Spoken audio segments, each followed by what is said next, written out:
नमस्कार दोस्तों, अंगेरा ज्योतिष पीठ के चैनल में आपका एक बार फिर स्वागत है। दोस्तों, आप लोग जानते हैं कि मैं 2024 के चुनाव के मद्देनज़र मेरे पास जिन इम्पोर्टेंट पॉलिटिशियंस की जन्म पत्रियां मेरे पास अवेलेबल हैं, उनकी जन्म पत्रियों पर अपने विचार आप लोगों के सामने रखूं कि उनका 2024 के जनरल इलेक्शन में क्या प्रभाव रहेगा और उनकी क्या अचीवमेंट्स रहेंगी। ऐसी एक मेरी कोशिश। दोस्तों, आज जिस शानदार नेता, हिंदुस्तान की राजनीति के चाणक्य कहे जाने वाले व्यक्ति श्री शरद पवार जी की कुंडली पर मैं अपने विचार आप लोगों के सामने रखने वाला हूं। दोस्तों, ज्योतिष एक साइंस है। इसमें आप किसी के इवेंट को, किसी की लाइफ के किसी भी इवेंट को पढ़ सकते हो, उसको बदल नहीं सकते, क्योंकि जन्म पत्री आपके पूर्व जन्मों के कर्मों का एक मैप है जो फिक्स है। इस बात का हमेशा आप अपने दिल दिमाग में चिंतन और मनन करते रहें और हमेशा इस बात को याद रखें। चलिए बात करते हैं श्री शरद पवार जी की कुंडली की। शरद पवार जी का जन्म 12 दिसंबर 1940 को महाराष्ट्र में हुआ है। इनकी जन्म पत्री वृश्चिक लगन की है और मेष राशि की है।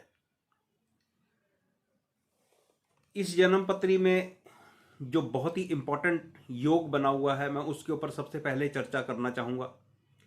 इस जन्म पत्री में लगन में 10th हाउस लॉर्ड प्लेस्ड है और इस 10th हाउस लॉर्ड के साथ 8th हाउस लॉर्ड और 11th house Lord mercury placed है। तो भाई जरा पहले 10th हाउस लॉर्ड के लगन में बैठने की स्थिति को मैं आप लोगों के साथ साझा कर लूं।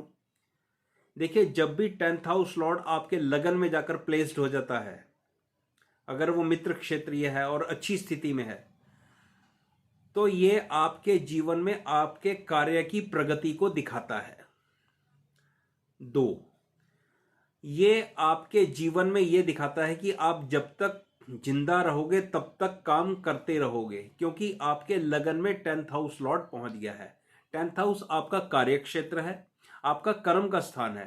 तो वो कर्म के स्थान का स्वामी उठकर आपके लगन में चला गया है। तो मतलब वो लगन को कह रहा है कि भाई मैं जब तक तेरे साथ हूं, जब तक तू जिंदा रहेगा तब तक तू काम करता रहियो। ये 10th हाउस का लॉर्ड अगर लगन में चला जाता है तो उसका ये रिजल्ट होता है। अब इनके लगन में बुध भी बैठा हुआ है, मरकरी भी बैठा हुआ है, जिसकी लॉर्डशिप 8th हाउस की है और 11th हाउस की है। अब 8th हाउस आपके चेंजेस का हाउस है, 11th हाउस आपके गेन का, लाभ का हाउस है। तो आपने ये देखा होगा कि श्री शरद पवार जी अपने विचारों को, अपने काम करने के विचारों को बहुत जल्दी बदल देते थे और उसका कभी किसी को पता भी नहीं लगता था। तो शरद पवार जी के बारे में ऐसा कहा जाता है कि वो कौन सा पत्ता कब खेल दें, इसका किसी को पता नहीं लगता। या तो उनको खुद को पता होता है या उनके जो 5-7 लोग उनके आसपास के होते हैं उन्हीं को पता होता है। तो ये बुध और सूर्य का योग, जो कि 10th house Lord, 8th house Lord और 11th हाउस लॉर्ड होकर उनके लगन में है, तो ये उनकी पर्सनालिटी को यहां पर शो करता है। इस कुंडली में और भी कुछ एक बड़े अच्छे योग बने हुए हैं, जैसे छठे घर के अंदर बृहस्पति वक्री और शनि वक्री और साथ में चंद्रमा। ये एक अच्छी स्थिति है किसी भी पॉलिटिशियन के लिए। और इस योग को लग्नेश 12वें घर से देखता है। लगन का स्वामी 12वें घर में चला गया। 12वां घर भी आप देखिए चेंजेस का हाउस है, तो लगन का संबंध 8th हाउस से भी होगा, 12th हाउस से भी होगा। लेकिन इसके अंदर 10th हाउस लॉर्ड बहुत स्ट्रांग पोजीशन के अंदर बैठा हुआ है। अगर इस तरह के योग किसी आम व्यक्ति की जन्म पत्री में बने होते हैं, जैसे मेरे जैसा व्यक्ति या आम काम करने वाला व्यक्ति है, तो भाई ऐसे लोगों को सलाह दी जाती है कि आपकी नौकरी बहुत जल्दी जल्दी बदलेगी, या ऐसे व्यक्ति अपने सामाजिक जीवन में या प्रोफेशनल लाइफ में सेटल नहीं हो पाते। उनकी नौकरियां बदलती रहती हैं, उनके व्यवसाय बदलते रहते हैं, वो सेटलमेंट नहीं होती। लेकिन शरद पवार जी की कुंडली में ऐसा नहीं हुआ। ऐसा इसलिए नहीं हुआ कि इनको स्ट्रॉन्ग ग्रहों की दशाएं मिलती रहीं। इनको एक दशा 2000 से और 2019 तक शनि की महादशा मिली 19 साल की। इस 19 साल में शरद पवार जी ने पूरे राजयोग भोगे और अपने आप को हिंदुस्तान की राजनीति में सेटल करा। और शनि से पहले इनको बृहस्पति की शानदार 16 साल की महादशा मिली और बृहस्पति भी एक बड़े अच्छे राजयोग में इन्वॉल्व है और D9 चार्ट के अंदर वो उच्च का केंद्र में बैठा हुआ है, तो उसने भी इनको पूरे राजयोग दिए, इनकी प्रोफेशनल लाइफ में अच्छा राइज कराया। तो दोस्तों चलिए, ये थोड़ी सी बात इनकी पहले की होगी, अभी हम आज की बात करते हैं। आज जब हम बात कर रहे हैं तो उस वक्त शनि का ट्रांजिट इनके 4th हाउस में है और बृहस्पति का ट्रांजिट इनके 6th हाउस में है। तो शनि और बृहस्पति ये दोनों इनके 10th हाउस को एस्पेक्ट कर रहे हैं डबल ट्रांजिट के फॉर्मूला के अनुसार। डबल ट्रांजिट का जो फॉर्मूला है, ये जो ज्योतिष में नियम है, ये बहुत अच्छा काम करता है। लेकिन 2 मई के बाद ये बृहस्पति का ट्रांजिट वृषभ राशि में हो जाएगा और वृषभ राशि से शनि और बृहस्पति ये दोनों इनके लगन को देखेंगे। तो ये तो इनके ट्रांजिट की बात हुई। और दशा की बात करें तो इस वक्त जब मैं वीडियो बना रहा हूं उस वक्त इनकी बुध की महादशा, शुक्र का अंतर और बृहस्पति का प्रत्यंतर चल रहा है। और जब इलेक्शन होंगे उस वक्त या इलेक्शन के रिजल्ट आएंगे उस वक्त शनि का प्रत्यंतर आ जाएगा। तो ये स्थितियां हैं। अब देखिए, बृहस्पति का ट्रांजिट इनके 6ठे घर में है। 6ठे घर से ये 10th हाउस को देख रहा है। तो भाई 6ठा घर कंपटीशन का है, कलह कलेश का है। तो इनकी आपस में जो इनकी अलाइनमेंट हुई है वहां पर सीटों के बंटवारे में इनकी दिक्कत आ रही है और किसी न किसी तरह से इनको समस्या का समाधान करना पड़ेगा। ये कर भी लेंगे, लेकिन फिर भी वहां पर मनमुटाव बना रहेगा। ये मेरी इनके ट्रांजिट और इनकी दशा को मिलाकर देखने का एक जो रिजल्ट निकल कर आता है वो मैं आपको बता रहा हूं।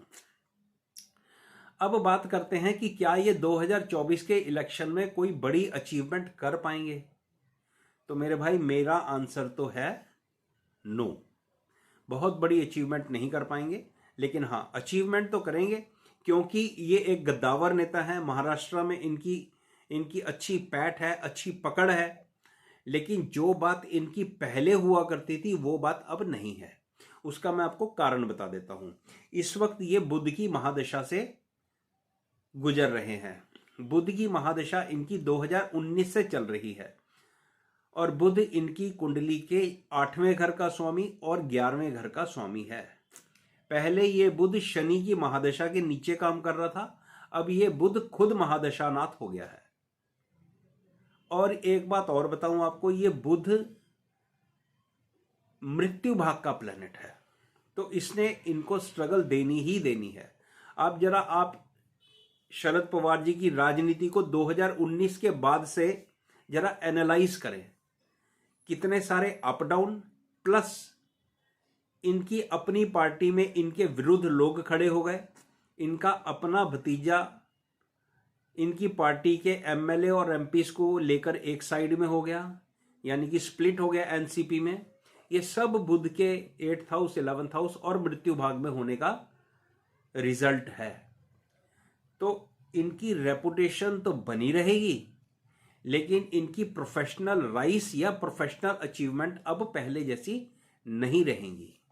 तो अगर मेरा ये वीडियो इनके किसी महाराष्ट्र में किसी सपोर्टर तक ये पहुंचता है तो भाई मेरी बात यहां तक पहुंचाएं, जो बात मैं अगली कहने जा रहा हूं और मैंने अपने थंबनेल में भी लिखी है कि श्री शरद पवार जी, आप राजनीति से थोड़ा अलग हटे और अपना राजनीतिक साम्राज्य या आप अपनी पार्टी की बागडोर किसी और को दे दें। आप सिर्फ उसको वॉच करें और एक एडवाइजर की तरह काम करें, क्योंकि मैं आने वाला समय शरद पवार जी के लिए, शरद पवार जी की हेल्थ के लिए अच्छा नहीं देख पा रहा हूं। खास तौर पर जब शनि का गोचर, कुछ एक पर्टिकुलर डिग्रीज की बात है ये, जब शनि का गोचर स्टेशनरी होगा जून के एंड से जुलाई के शुरू तक, ये कुछ एक दिन है जहां पर मैं शरद पवार जी के लिए, सेहत के लिए, मुझे ऐसा लगता है ये दिन ज़्यादा शुभ नहीं होंगे। तो मेरा तो ये मानना है कि शरद पवार जी को राजनीति से थोड़ा अलग हटके सिर्फ एक एडवाइज़र की भूमिका में रहकर अपनी सेहत का ज़्यादा ध्यान रखना चाहिए। बाकी जहाँ तक 2024 के इलेक्शन की बात है, वो मैंने आपको बता दिया कि बहुत बड़ी अचीवमेंट्स इनको नहीं मिलने वाली हैं, या ये 2024 के इलेक्शन के बाद हिंदुस्तान की राजनीति में कोई बड़ा बड़ा रोल प्ले कर पाएंगे, ऐसा भी मुझे नहीं दिखता है। तो इन पर मैंने एक वीडियो 2023 में बनाकर डाला था, वहाँ पर भी मैंने ये चीज़ें, कई महीने हो गए मेरे को ध्यान नहीं है यार, तो वहाँ पर भी मैंने इनको यही कहा था कि अब आप अपने आप को एक आदरणीय व्यक्ति बनाकर रखें और अपनी पार्टी की कमान किसी और के हाथों में सौंप कर वहाँ पर एडवाइजर होने का काम करें, क्योंकि आपकी एडवाइजेज किसी भी व्यक्ति को फर्श से अर्श तक पहुँचा सकती है। आपका बहुत अच्छा एक्सपीरियंस है और आप एक अच्छे एडवाइज़र भी साबित हो सकते हैं। तो ये मेरा एक अनुमान, मेरे विचार श्री शरद पवार जी की कुंडली पर आप लोगों के सामने रखे।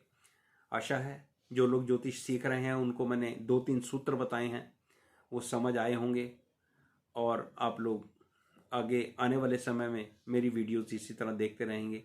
जो लोग नए हैं उनसे रिक्वेस्ट रहेगी कि मेरे चैनल को सब्सक्राइब करें। बाकी सभी लोग जो मुझे फॉलो करते हैं उनसे रिक्वेस्ट रहेगी कि लाइक और शेयर करें। धन्यवाद।